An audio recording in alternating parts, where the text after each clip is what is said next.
Delay అంటూ కూడా విమర్శలు చేస్తూ వచ్చారు. అండ్ ఇప్పుడు హైకోర్టు నుంచి కూడా అలాంటి అంశమే వచ్చింది. ఏడాదిన్నరగా ఏం చేస్తున్నారంటూ కూడా కొన్ని వచ్చాయి. ఇంకెప్పుడు చేస్తారు? ఈ రోజు ఒక తీర్పు వచ్చే ఛాన్సెస్ ఉన్నాయి కాబట్టి ఏంటి బీఆర్ఎస్ ఏమనుకుంటుంది దీనిపైన? అంటే స్థానిక సంస్థలకు ఎన్నికలు పోయే ముందు కాంగ్రెస్ పార్టీ ఇటు రాష్ట్ర ముఖ్యమంత్రి రేవంత్ రెడ్డి గారు కానీ అదేవిధంగా కాంగ్రెస్ పార్టీ అధిష్టానమైన సోనియా గాంధీ గారు, రేవంత్ రెడ్డి, మన రాజీవ్ గాంధీ గారు కానీ, రాహుల్ గాంధీ గారు కానీ, లేదంటే ప్రియాంక కూడా తెలంగాణ ప్రజలకు మొదట వాళ్ళకి క్షమాపణ ఇవ్వాలి. ఎందుకంటే 42% స్థానిక సంస్థల్లో రిజర్వేషన్లు మేము పక్కా అమలు చేసుకుని చెప్పి ఎన్నికల వాళ్ళు హామీ ఇచ్చారు. మాట ఇచ్చి తెలంగాణ వ్యాప్తంగా తెలంగాణ బీసీ డిక్లరేషన్ పేరు మీద కామారెడ్డిలో మీటింగ్ ఏర్పాటు చేసి తెలంగాణ ప్రజలకు హామీ ఇచ్చి ఇవాళ మోసం చేస్తా ఉన్నారు. ఇవాళ కులగణన చేసినామని చెప్పి చేతులు దులుపుకొని చేసిన కేంద్ర ప్రభుత్వం ఇవాళ చేయట్లేదని చెప్పి అంటున్నారు. ఆల్రెడీ ఆ ప్రయోగం అయిపోయింది. ఎందుకంటే కేసీఆర్ గారి ప్రభుత్వం ఉన్నప్పుడే స్థానిక సంస్థల్లో బీసీలకు మన చట్టసభలో రిజర్వేషన్, స్థానిక సంస్థలు ఒక్కటే కాదు చట్టసభల్లో రిజర్వేషన్లు అమలు చేయాలని చెప్పి మేము తీర్మానం చేసి కేంద్రాన్ని పంపించాం.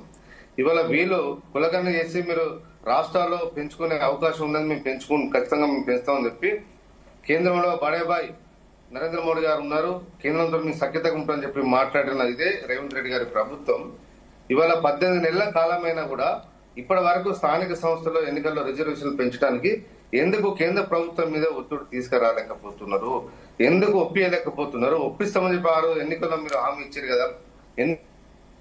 అనేక సార్లు మీరు రాహుల్ గాంధీ మోడీ గారిని కలిసారు, ఎందుకు మరి ఒప్పియలేకపోతున్నారు? దాని మీద తెలంగాణ ప్రజలకు స్పష్టత ఇచ్చి ఎన్నికలు అవ్వాల్సిన బాధ్యత వాళ్ళ మీద ఉన్నది. ఇవాళ అనేకమైన హామీలు ఇచ్చారు వీళ్ళు. స్థానిక సంస్థల గ్రామాల్లో కూడా ఎక్కడ వీళ్ళ రోడ్లన్నీ వీళ్ళ అధ్వానమైన పరిస్థితిలో ఉన్నాయి. ఏ ఎమ్మెల్యే, కాంగ్రెస్ పార్టీ ఎమ్మెల్యే కూడా గ్రామాలలో తిరిగి పనిచేసే పరిస్థితి లేదు. ఎక్కడ పోతలేరు, వాళ్ళే పోతలేరు. ప్రజా సమస్యలకు ఇవాళ కాంగ్రెస్ పార్టీ అధికార ప్రతినిధి, ప్రజాప్రతినిధులు ఇవాళ దూరంగా ఉండే పరిస్థితి వాళ్ళ రాష్ట్రంలో మనం చూస్తాం. ఎక్కడికక్కడ ఈ రాష్ట్రంలో అవినీతి జరుగుతుంది. వాళ్ళు ఇచ్చిన హామీల మీద ఓ సమీక్షలు, అడ్డగోలు దోపిడీ జరుగుతుంది. గ్రామాల్లో కూడా ఇవాళ ఫీజుల విషయంలో కూడా ప్రైవేట్ యాజమాన్యం అడ్డగోలు ఫీజులు తీసుకున్నా దాని మీద నియంత్రణ లేదు. గత సంవత్సరం ఆకునూరు మురళి గారు విద్యా కమిషన్ చైర్మన్ గారు ఒక డ్రాఫ్ట్ బిల్లు రెడీ చేసి రాష్ట్ర ప్రభుత్వానికి పంపించినాం. ఇప్పటికి 6 నెలలు దాటిపోయినా ఇప్పటి వరకు ప్రభుత్వం దాని మీద చర్చలేదు. అంటే శ్రీనివాస్ గారు మీరు చెప్తున్నారు కాంగ్రెస్ పైన విమర్శిస్తున్నారు, బానే ఉంది. కానీ ఎందుకంటే నిన్న ఏదైతే రైతు భరోసా విజయోత్సవ సభలో సీఎం రేవంత్ రెడ్డి కూడా కమెంట్స్ చేస్తారు కదా, బీఆర్ఎస్ పూర్తిగా రైతుల్ని పేరు పెట్టుకొని రైతుల్ని దోపిడీ పేరుతో వారికి పూర్తిగా దోపిడీ చేశారు, అప్పులు చేశారు, రైతులకు రుణమాఫీ చేయాలన్నా, రైతు భరోసా ఇవ్వాలన్నా, కోకాపేటలో భూములు అమ్మారు అండ్ రింగ్ రోడ్డు అమ్మారు అని ఇవన్నీ కమెంట్లు చేశారు కదా, దానికి ఏం చెప్తారు మరి? మేము రైతు భరోసా చేసినాం, రైతు బంధు ఇచ్చినాం. రైతు బంధును ప్రవేశపెట్టింది దేశంలో మొట్టమొదటిసారిగా బీఆర్ఎస్ పార్టీ కేసీఆర్ గారే ప్రవేశపెట్టారు.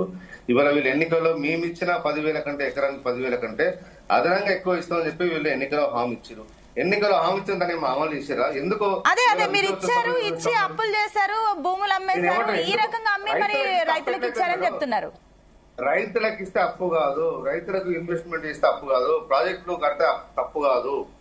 ఇవాళ కాంగ్రెస్ ప్రభుత్వం గత 50 దేశం ఏర్పడ్డ కాంచెల్లి, ఉమ్మడి ఆంధ్రప్రదేశ్ రాష్ట్రం ఏర్పడ్డ కాంచెల్లి మొన్న తెలంగాణ రాష్ట్రం ఏర్పడే వరకు తెలంగాణ ప్రాజెక్టుల మీద వాళ్ళు వెచ్చించిన ఖర్చులు ఏమున్నది? ఓన్లీ పేరుకే ప్రాజెక్టుల రూపకల్పన చేయడం, ఇవన్నీ చేస్తున్న ప్రకటించడం తప్ప కొత్త ప్రాజెక్టులు వాళ్ళు ఇన్ టైమ్ లో పూర్తి చేసిన ప్రాజెక్టులు ఏమున్నాయి కాంగ్రెస్ పార్టీ? ఇవాళ కేసీఆర్ గారు ముఖ్యమంత్రి అయిన తర్వాతనే ఆ ప్రాజెక్టు వాళ్ళు మొదలు పెట్టిన ప్రాజెక్టులను కూడా కేసీఆర్ గారు నిధులు కేటాయించి పార్టీ ఇవాళ పూర్తి చేసిన చరిత్ర ఇవాళ. అంటే ప్రాజెక్టుల పేరుతో 1000 కోట్లు ఎన్నికేసుకున్నారు, ఆస్తులు సంపాదించుకున్నారు. ఈ రోజు ఫామ్ హౌస్లు ఎక్కడి నుంచి వచ్చాయంటూ కూడా సీఎం రేవంత్ రెడ్డి ప్రశ్నిస్తున్నారు కదా. ఇప్పుడు ఫామ్ హౌస్ అంటే ఏం, మనం వాళ్ళ భూములు అందరికీ ఇవాళ రాజగోపాల్ రెడ్డికి ఫామ్ హౌస్ లేవా? రేవంత్ రెడ్డి గారికి ఫామ్ హౌస్ లేవా? ఆస్తులు లేవా? కాంగ్రెస్ పార్టీలో ప్రతి ఎమ్మెల్యే కూడా ఇవాళ మంత్రులు కూడా అందరికీ ఫామ్ హౌస్లు ఉన్నాయి. వాళ్ళకి ఆ ఫామ్ హౌస్ ఉంటే తప్పని మేము తప్ప అదేమన్నా? ప్రతి ఒక్కరికి ఉన్నాయి. కాంగ్రెస్ పార్టీ నాయకులు ఫామ్ హౌస్ ప్రభుత్వానికి దారిదత్తం చేస్తారా? మేము చూపిస్తాం. బీఆర్ఎస్ పార్టీ నాయకులు, కార్యకర్తలు అందరూ కాంగ్రెస్ పార్టీ నాయకులు ఎక్కడెక్కడ ఫామ్ హౌస్ అవన్నీ మేము చూపిస్తాం. ప్రభుత్వానికి దారిదత్తం చేస్తారా?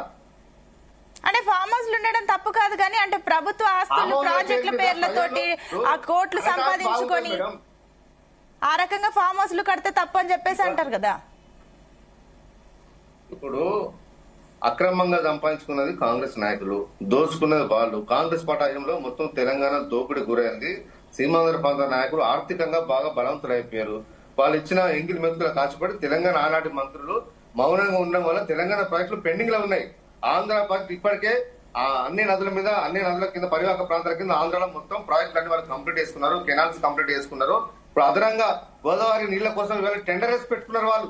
ప్రభుత్వం ఏవైనా కూడా ఆనాడు కాంగ్రెస్ పార్టీ వేసిన బీజాల వల్లనే ఇవాళ నాడు జగన్ అయినా నేడు చంద్రబాబు గారు అయినా ఇవాళ మొత్తం గోదావరి బంకచర్ల పేరు మీద నీళ్ల దోపుడు వాళ్ళు ప్రయత్నం చేస్తున్నారు. దానికి పునాదులు వేసింది ఎవరు? తెలంగాణ కాంగ్రెస్ పార్టీ నాయకులే కదా. ఆంధ్ర నాయకులకు వాళ్ళ అడుగులకు మడుగులు వచ్చారు కాబట్టి ఇవాళ తెలంగాణకి ఇవాళ శాపం ఉన్నది. ఇవన్నీ సమస్యలు పక్కదారి పట్టించాలనే ఉద్దేశంతోనే ఇవాళ మళ్ళీ స్థానిక సంస్థల ఎన్నికలు చెప్పి కూడా ముంగటేసుకుంటున్నారు. ఈ సమస్యను ఎందుకు పరిష్కారం చేయరు? ఓకే అండి, మళ్ళీ వస్తానండి. ఎస్ మానవతరాయ్ గారు, గుడ్ మార్నింగ్.